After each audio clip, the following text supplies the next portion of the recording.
Crianças, tudo bem com vocês? Hoje vamos ter uma aula de história sobre a formação da América Portuguesa. E o tema da aula de hoje, as tentativas de colonização.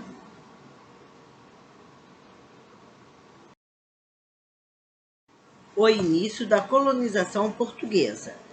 Ao longo das primeiras décadas do século XVI, garantir o domínio das terras encontradas na América passou a ser a preocupação política central da coroa portuguesa. Isso aconteceu devido à acirrada disputa entre as nações europeias por possessões territoriais nas Américas.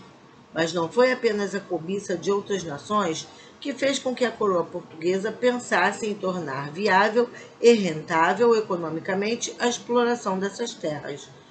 Portugal preocupava-se com a constante diminuição dos lucros obtidos da extração do pau-brasil e a perda do controle dos portos africanos e asiáticos.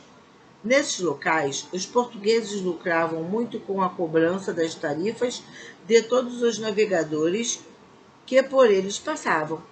A queda nos lucros dos produtos vindos das Índias, principalmente as especiarias, e o fato de os espanhóis terem encontrado metais preciosos em suas possessões americanas mudaram o foco português para a América.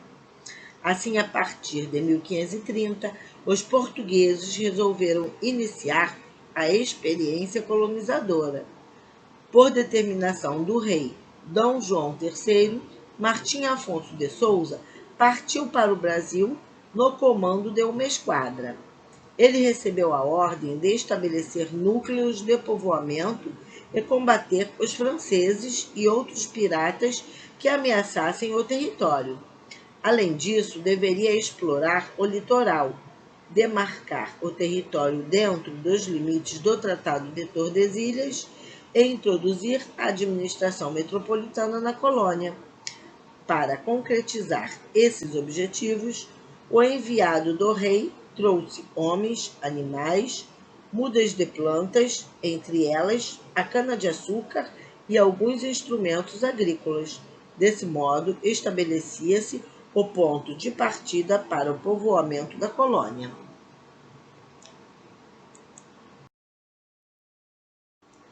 A formação da primeira vila. Após percorrer várias porções do litoral, Martim Afonso fundou em 1532, no litoral do atual estado de São Paulo, a vila de São Vicente. Lá foi construído o primeiro engenho de açúcar português. Nele havia um núcleo de povoamento permanente com algumas construções, como uma igreja, uma cadeia, uma praça central e uma sede administrativa local, a Câmara Municipal. Para ocupar os cargos administrativos das câmaras, era necessário ser o que é chamado de homem bom, isto é, não exercer nenhuma atividade manual. A participação política, portanto, ficava exclusivamente nas mãos de uma elite local, em geral composta de grandes proprietários de terra.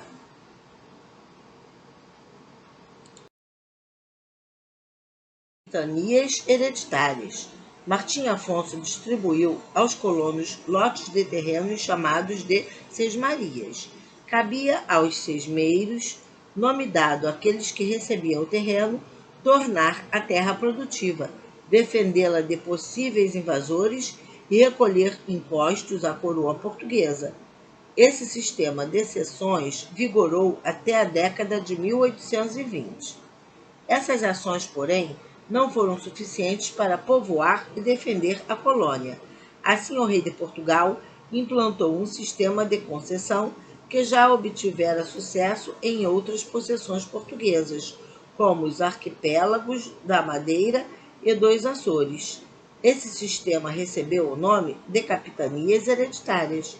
Dessa forma, em 1534, a colônia foi dividida em 15 faixas de terra, entregues a 11 capitães donatários, que obtiveram a posse da terra, ou seja, passaram a ter o direito e o compromisso de povoá-la, administrá-la, aplicar a justiça, doar sesmarias a terceiros, cobrar impostos dos sesmeiros, bem como tornar a terra produtiva e rentável aos cofres portugueses. Nas capitanias hereditárias, como o próprio nome diz, a posse da terra era passada de pai para filho.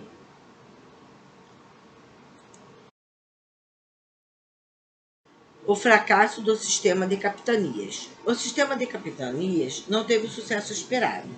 Vários donatários nem chegaram a se estabelecer na colônia. Outros enfrentaram uma série de dificuldades, como a resistência indígena à presença portuguesa, o custo elevado dos investimentos para tornar a terra produtiva, a dificuldade de comunicação dada a extensão dos lotes e os ataques de piratas. Entre todas as capitanias, as de São Vicente e de Pernambuco foram as únicas que de fato prosperaram, graças aos engenhos de açúcar que acabaram se tornando importantes entrepostos comerciais que também protegiam o litoral.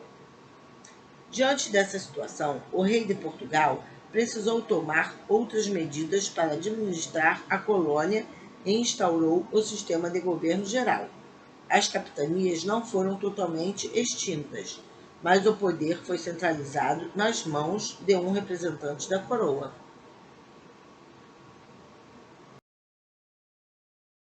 Implantação do governo geral. Com a implantação do governo geral em 1548, a coroa portuguesa reestruturou mais uma vez a forma de administrar sua colônia na América. A partir de então, a administração passou a depender menos de Portugal, pois com o estabelecimento da cidade e do governo geral, a colônia adquiriu certa autonomia na tomada de decisões pontuais, cotidianas e emergenciais.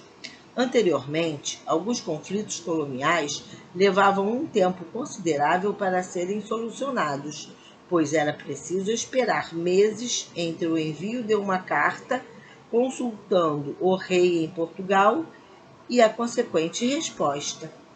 Agora, a coroa exercia somente a fiscalização, deixando a tarefa da administração rotineira nas mãos do governador-geral e de seus auxiliares na colônia.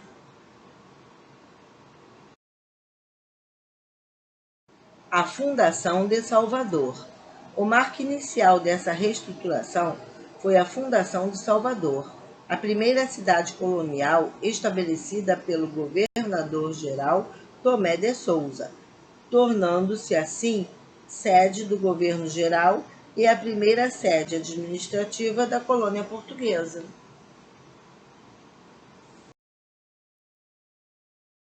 A estrutura administrativa. As atribuições de um governo geral no que se refere à administração colonial eram muitas, entre elas exercer a justiça, estabelecer uma organização militar para a defesa da colônia, fiscalizar as capitanias, conceder as sesmarias, controlar o domínio e a catequização dos indígenas, incentivar a produção agrícola, cobrar impostos e encorajar a busca de metais preciosos pelo interior do território. Como representante direto do rei, o governador-geral detinha a autoridade e todos na colônia lhe deviam obediência total. Para auxiliar o governo-geral na administração colonial, muitos outros cargos foram criados. Entre eles destacam-se ouvidor-mor, encarregado da justiça; provedor-mor, encarregado das finanças; capitão-mor, encarregado da defesa externa; alcaide-mor, encarregado da defesa interna. Além desses cargos, já existiam nas vilas as câmaras municipais, como expressão do poder local. Elas eram responsáveis pela cobrança de impostos, indicação e nomeação de funcionários públicos e pelos assuntos relacionados à defesa contra invasões indígenas.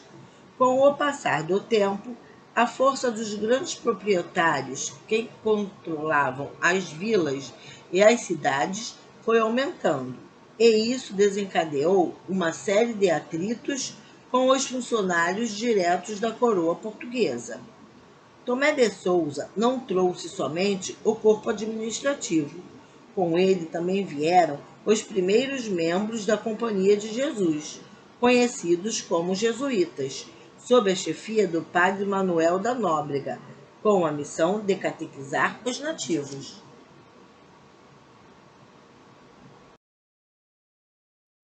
Jesuítas e a colonização. No esforço para conter a perda de fiéis, manter aqueles que já professavam a fé católica e expandir a religião, a Igreja Católica contou com o importante papel desempenhado pela Companhia de Jesus.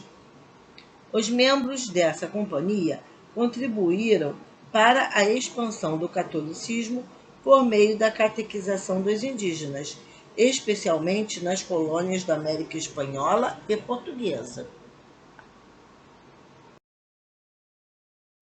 Conforme os indígenas convertiam-se à fé católica, eram levados para aldeamentos, chamados de missões ou reduções jesuíticas, onde continuavam a ser doutrinados na fé cristã.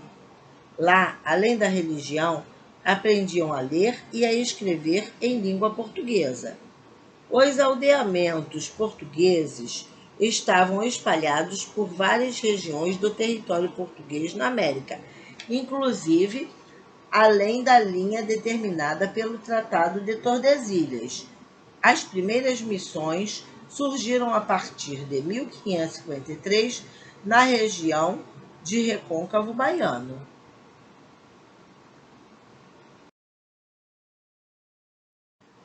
Com a catequização, os jesuítas pretendiam a mudança de determinados hábitos e tradições dos nativos, que eram contrários à fé cristã, como a poligamia e a antropofagia. No entanto, as populações indígenas ofereciam as mais variadas formas de resistência não somente à língua portuguesa, como também a outros aspectos culturais dos europeus. Em razão da grande quantidade de indígenas aldeados, essas missões eram constantemente atacadas por traficantes, com o propósito de obter mão de obra para ser vendida como escrava. Essa foi a causa da destruição de muitas reduções, principalmente ao sul do território português na América.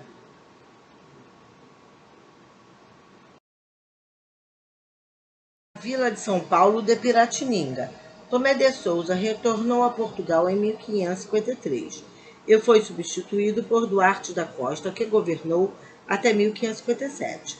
A missão catequizadora prosseguiu e os jesuítas construíram o Colégio de São Paulo na futura Vila de São Paulo de Piratininga, hoje a capital do estado de São Paulo. São Paulo de Piratininga foi a primeira vila fundada distante do litoral da colônia portuguesa na América. Porém, o local não foi povoado de maneira aleatória. Os portugueses o escolheram por reunir um conjunto de condições favoráveis à fixação dos colonizadores. São Paulo tinha um clima mais ameno que as vilas litorâneas, ou seja, mais próximo do clima da Península Ibérica. O colégio foi fundado no alto de uma colina e cercada pelos rios Tamanduatei e Anhangabal, o que garantiu a segurança e a disponibilidade de água limpa e fresca para os moradores da vila. Por fim, o auxílio de João Ramalho, explorador português, casado com a filha do Morubixaba, chefe de uma tribo local e com forte influência entre os indígenas da região, tornava mais amistosa a comunicação e o convívio com as populações nativas.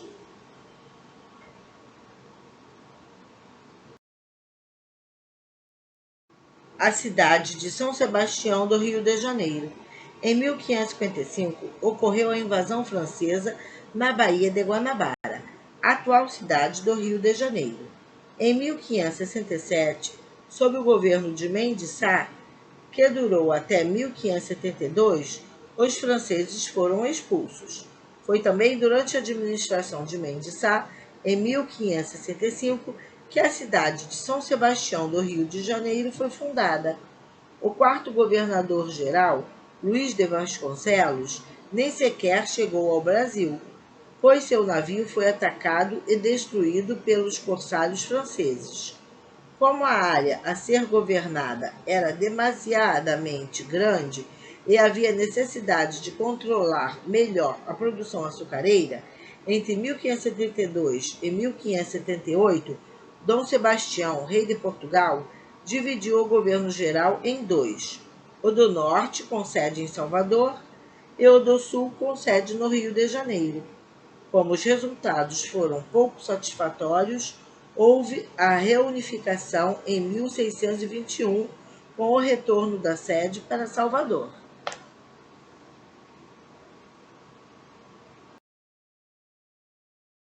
A França na América Portuguesa. Ocupação da Baía de Guanabara. Como vimos, os franceses já percorriam o litoral brasileiro e realizavam a troca de pau-brasil com os indígenas desde meados do século XVI. Nicolas Durand de Villegagnon, cavaleiro de uma organização religiosa, partiu no comando de uma expedição em 1555, em direção à América. Ele planejava estabelecer uma colônia que servisse de refúgio aos calvinistas perseguidos na Europa. Os navios comandados por Villegagnon chegaram à Baía de Guanabara, no atual estado do Rio de Janeiro, em 1555, com cerca de 130 tripulantes. Por razões de estratégia militar, ocuparam a ilha de Sergipe, dando início à construção do Forte Coligny França Antártica. Foi o nome escolhido para batizar a colônia francesa na América, pois se acreditava que tais terras estavam localizadas próximas ao Polo Antártico.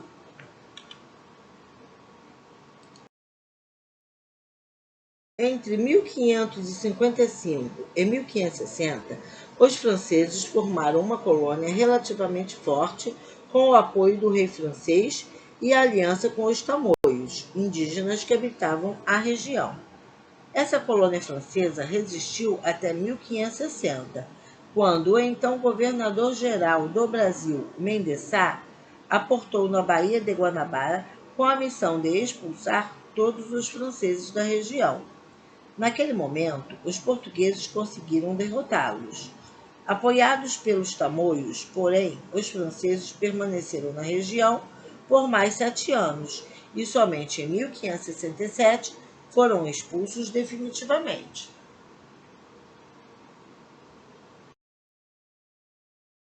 Confederação dos Tamoios. A revolta indígena, conhecida como Confederação dos Tamoios, ocorreu entre 1556 e 1567, contra os colonizadores portugueses que ocupavam o litoral do sudeste brasileiro. O conflito se iniciou com a morte em cativeiro de um líder dos povos tupinambás, causada por um ataque português para capturar mão de obra escrava. Além de lutar contra os nativos da região, os portugueses precisaram enfrentar os franceses. Procurando colonizar a América, a França aproveitou a revolta para armar os indígenas e estabelecer a colônia da França Antártica na Baía de Guanabara, que durou até o final da revolta. Com o fim da revolta, os tupinambás foram considerados extintos até o século XXI, quando foi descoberto outro núcleo desses povos na região Nordeste. Num grupo de cerca de 4.000 pessoas, os tupinambás de Olivença habitam uma região próxima a Ilhéus, na Bahia, e se espalham pelo curso de vários rios da região. Em 2001, essa população foi considerada oficialmente indígena pelo governo e foi dado início ao processo de demarcação de seu território.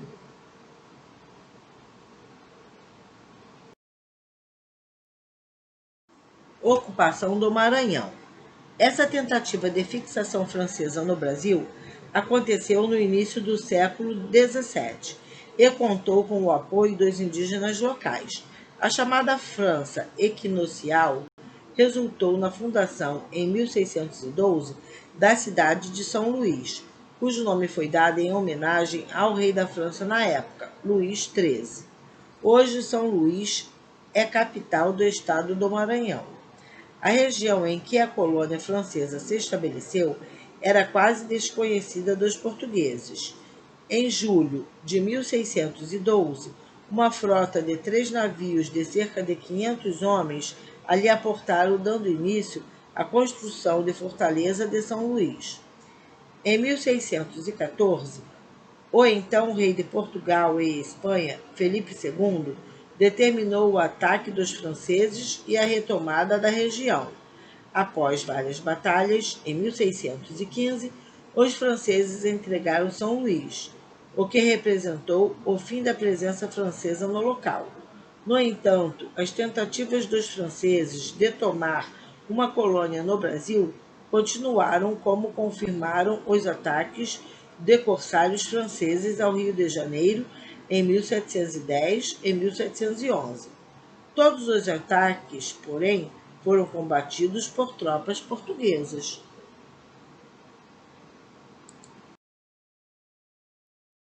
Este foi o recado de hoje sobre as tentativas de colonização. Espero que tenham entendido, deem um like, se inscrevam em meu canal e até o próximo vídeo.